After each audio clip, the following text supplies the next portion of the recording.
प्रायश्चित्तिः यत्कीटावपन्नेन जुहुयात् अप्रजा पशुर्यजमानः स्यात् यदनायतने निनयेत् अनायतनः स्यात् मध्यमेन वर्णेन द्यावा पृथिव्ययच्चान्तः परिधि निनयेत् द्यावा पृथिव्योरेवैनः प्रतिष्ठापयति तत्कृत्वा अन्यान् दुग्ध्वा पुनर्होतव्यम् सैव ततः प्रायश्चित्तिः यदवमृष्टेन जुहुयात् अपरूपमः स्यात् पञ्चायेत किलासो वा स्यादरिशसो वा यत्प्रत्येयात् यज्ञं विच्छिन्द्यात् स जुहुयात् मित्रो जनान् कल्पयति प्रधानन् मित्रोदाधारपृथिवीमुदद्याम् मित्रः कृष्टीर्निमिषाभिचष्टे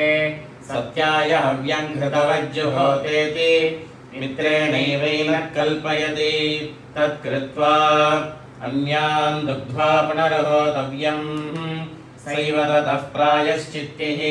यत्पूर्वस्यामाहुत्यागुं हुतायामुत्तराहुतिः स्कन्देत् विपाद्भिः पशुभिर्यजमानो व्यध्येत यदुत्तरयाभिजुहुयात् चतुष्पाद्भिः पशुभिर्यजमानो व्यध्येत यत्र वेत्स वनस्पते देवानां गुह्यानामानि तत्र हव्यानि गामयेति वानस्पत्ययर्चा समिधमाधाय तूष्णीमेव पुनर्जुहुयात् वनस्पतिमेव यज्ञस्यार्ताञ्चानार्ताञ्चाहुतीविदाधार तत्कृत्वा अन्यान् दुग्ध्वा पुनर्होतव्यम् सैव ततः प्रायश्चित्तिः यत्पुरा प्रयाजेभ्यः प्राङ्गारस्कन्देत् अर्थर्यवे च यजमानाय चाकग्गः स्यात् यद्दक्षिणा ब्रह्मणे च यजमानाय चाकग्गः स्यात् यत्प्रत्यग् होत्रे च पत्न्यै च यजमानाय चाकग्गः स्यात् यदुदङ्गे अग्निभे च पशुभ्यश्च यजमानाय चाकग्गः स्यात् यदभिजुहुयात् रुद्रोऽस्य पशून् घातुकः स्यात् यन्नाभिजुहुयात् अशान्तः प्रह्रियेत स्रुवस्य बुद्धेनाभिनिदध्यात् मातमो मा यज्ञस्तमन्मा यजमानस्तमत् नमस्ते अस्त्वायते नमो रुद्रपरायते नमो यत्र निषीदसि अमुं माहि गुंसीरिति येन स्कन्देत् तं प्रहरेत् सहस्रशृङ्गो वृषभो जातवेदाः स्तोमपृष्ठो भृतवान् सुप्रतीकः मानोहासीन्मेत्सितो नेत्वा जहाम गोपोषन्नो वीरपोषं च यच्छेति ब्रह्मणैवैनं प्रहरति सैव ततः प्रायश्चित्तिः विवा एष इन्द्रियेण वीर्येण दध्यते यस्याहिताग्नेरग्निर्मथ्यमानो न जायते यत्रान्यं पश्येत् तत आहृत्य होतव्यम्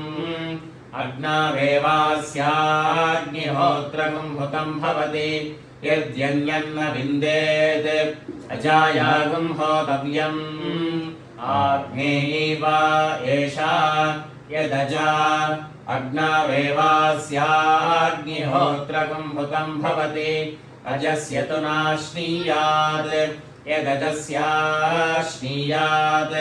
यामेवाग्नावाहुतिं जुहुयात् तामद्यात् तस्मादजस्य नाश्यम् यद्यजान्न विन्देत् ब्राह्मणस्य दक्षिणे हस्ते होतव्यम् एष वा अग्निर्वैश्वानरः यद्ब्राह्मणः अग्नावेवास्याग्निहोत्रगं हुतं भवति ब्राह्मणं तु वसत्यैनापरुन्ध्यात् यद्ब्राह्मणं वसत्यापरुन्ध्यात् यस्मिन्नेवाग्नावाहुतिं जुहुयात् तम्भागधेयेन व्यर्थयेत् तस्मात् ब्राह्मणो वसत्येन परुध्यः यदि ब्राह्मणं न विन्देत् गर्भस्तम्भे होतव्यम् अग्निवान् वै गर्भस्तम्भः अग्नावेवास्याग्निहोत्रगं हुतं भवति गर्भागस्तु नाध्यासीत यद्गर्भानध्यासीत यामेवाग्नावाहुतिं जुहुयात् तामध्यासीत तस्मात् गर्भानाध्यासितव्याः यदि दर्भान्न विन्देत् अप्सुः तव्यम् आपो वै सर्वा देवताः स्वेवास्याग्निहोत्रकं हुतं भवति आपस्तु न परिचक्षीत यदापः परिचक्षीत यामेवाप्स्वाहुतिं जुहुयात् तां परिचक्षीत तस्मादापो न परिचक्ष्याः मेध्या च वा एतस्या मेध्या च तनुभौ संसृज्येते यस्याहिताग्नेरन्यैरग्निभिरग्नयः संसृज्यन्ते अग्नये विविचये पुरोडाशमष्टाकपालन्निर्भवेत् मेध्याञ्चैवास्या मेध्याञ्च तनुभौ व्यावर्तयति अग्नये व्रतपतये पुरोडाशमष्टाकपालन्निर्भवेत् अग्निमेवं व्रतपतिग्स्वेन भागधेयेनोपधावति स एवैनं व्रतमालम्भयति गर्भग्स्रवन्तमगतमकः अग्निरिन्द्रस्त्वष्टा बृहस्पतिः पृथिव्यामवचश्चोतैतत् नाभिप्राप्नोति निर्वृतिं पराशैः प्रेतो वा एतद्वाचिनमाहिताग्नेः यदग्निहोत्रं तद्यत्स्रवेत्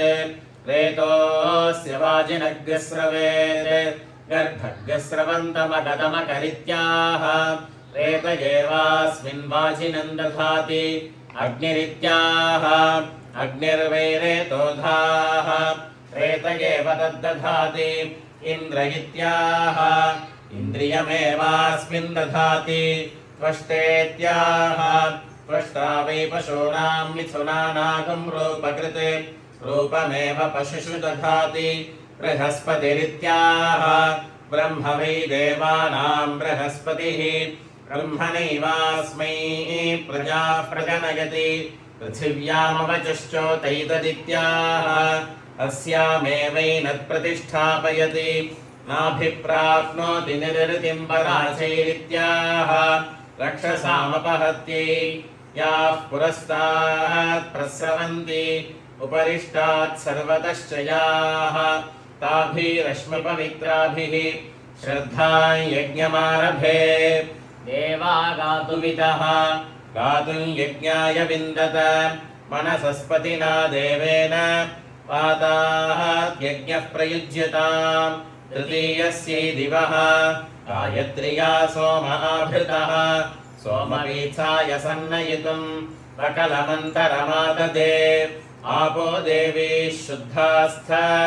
इमा पात्राणि शुन्धत उपातङ्क्याय देवानां पर्णवङ्कमुत शुन्धत पयो गृहेषु पयो अग्नियासु पयो वत्सेषु पय इन्द्राय हविषेः ध्रियस्व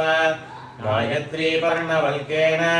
पयः सोमं करोत्विमाम् अग्निं गृह्णामि सुरथंयोमयो भूः यमुद्यन्तमारोहति सूर्यमह्ने आदित्यं ज्योतिषां ज्योतिरुत्तमं स्वयज्ञाय रमतां देवताभ्यः वसों रुद्राणादित्यान् इन्द्रेण सह देवताः ताः पूर्वः परिगृह्णामि स आयतने मनीषया इमामूर्जं पञ्चदशीये प्रविष्टाः तान् देवान् परिगृह्णामि पूर्वः अग्निरहव्यमाडिहतानावहतु पूर्णमासकं हविरिदमेषां मयि अमावास्यकं हविरिदमेषां मयि अन्तराग्निपशवः देवसकं सदमागमन् तान् पूर्वः परिगृह्णामि स आयतने मनीषया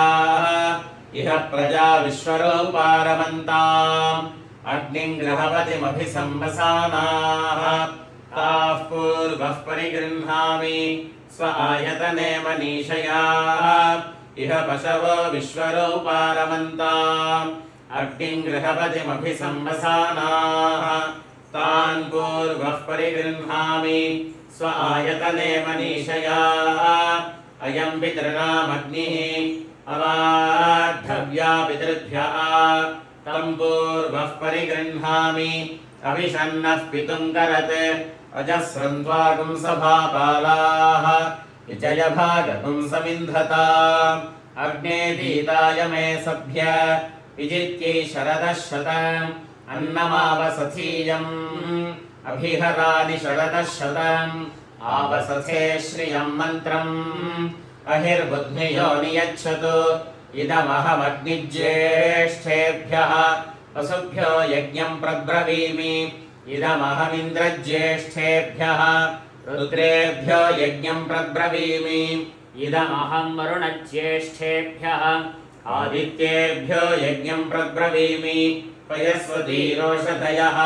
पयस्वद्वीरुधां पयः अपां पयसो यत्पयः तेन मामिन्द्रसंसृज अग्नेः प्रतपते व्रतं चरिष्यामि तच्छके यन्तन्मे राध्यता वायों प्रतपत आदित्यं प्रतपते प्रदानां प्रतपते व्रतं चरिष्यामि तच्छके यन्तन्मे राध्यताम् इमां प्राचीमुदीचीम् ईशमोर्जमभिसर्गस्कृताम् बहुवर्णामुशुष्काग्राम् हरामि पशुपामहम् यत्कृष्णो रूपं कृत्वा प्राविशस्त्वं वनस्पतीन् ततस्त्वामेकविंशतिधा संभरामि सुसंभृताः त्रीन् परिधीजस्तिस्रः समिधः यज्ञाय रणुसञ्चरान् उपवेशं मे क्षणं धृष्टिं संभरामि सुसंभृताः या जाता ओषधयः देवेभ्यस्त्रियुगं पुरा तासां पर्वराध्यासं परिस्तरमाहरन् अपां मेध्यं यज्ञियं सदेवगं शिवमस्तु मे आच्छेत्तावो मारिषं जीवानि शरदः शतम् अपरिमितानां परिमिताः सन्नह्ये सुकृतायकम् येनो मानिकाः कथमच्छनाहं पुनरुत्थाय बहुला भवन्तु सकृदाच्छिन्नं बलिहिरोर्नामृतो स्योनं पितृभ्यस्त्वाभराम्यहम् अस्मिन् सीदन्तु मे पितरः सोम्याः पितामहाः प्रपितामहाश्चानुगैः सह कृत्पलाशे दर्भः इयान् प्रादेशसंहितः यज्ञे पवित्रं पोतृतमं पयोहव्यं करोतु मे इमौ प्राणापानौ यज्ञस्याङ्गानि सर्वशः आप्याययन्तौ सञ्चरताम् पवित्रे हव्यशोधने पवित्रे स्थो वैष्णवी वायुर्वां मनसा पुनातु अयं प्राणश्चापानश्च यजमानमपि गच्छताम् यज्ञे ह्यभूतां पोतारौ पवित्रे हव्यशोधने त्वया वेदिं विविदुः पृथिवीं त्वया यज्ञो जायते विश्वदानिः अच्छित्रं यज्ञमन्वेषि विद्वान् त्वया होता सन्तनोत्यर्धमासान् त्रयस्त्रिविंशोऽसितन्तूनां पवित्रेण सहागहि शिवे यगं रज्जुरभिधानीः अग्नियामुपसेवताम् अप्रस्रगुंसाय यज्ञस्य उखे उपदधाम्यहम् पशुभिः सन्नीतं बिभृताम् इन्द्राय श्रुतं दधे उपवेशोऽसि यज्ञाय त्वां परिवेशमधारयन् इन्द्राय हविः कृण्वन्तः शिवः शग्मो भवासिनः अमृण्मयन् देवपात्र यज्ञस्यायुषि प्रयुज्यताम् तिरः पवित्रमतिनीताः आपो धारयमातिगुः देवेन सवित्रोत्पूताः वसो सूर्यस्य रश्मिभिः गां दोह पवित्रे रज्जुम् सर्वापात्राणि शुन्धत एता आचरन्ति मधुमद्दुहानाः प्रजापतेर्यशसो विश्वरूपाः बह्वीर्भवन्तेरुपचायमानाः इरव इन्द्रो रमयतु गावः पूषास्थ अयक्ष्मावः प्रजया सकं सृजामि रायस्पोषेण बहुला भवन्तीः ऊर्जं पयः पिन्वमाना घृतं च जीवो जीवन्तीरुपवස්සतेय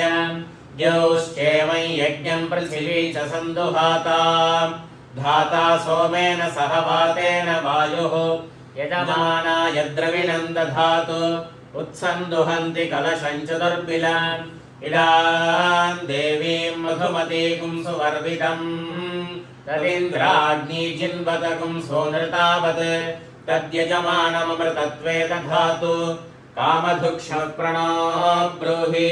इन्द्राय हविरिन्द्रियाम् अमूल्यस्यान् देवानां मनुष्याणां पयोहितान् बहुदुग्धेन्द्राय देवेभ्यः हव्यमाप्यायतां पुनः वत्सेभ्यो मनुष्येभ्यः पुनर्दोहाय कल्पताम् यज्ञस्य सन्ततिरसि यज्ञस्य त्वा सन्ततिमनुसन्तनोमि अतस्तमसि विष्णवे त्वा यज्ञायापि दधाम्यहम् अभ्युदरिक्तेन पात्रेण याः पूताः परिशेरते अयं पयः सोमं कृत्वा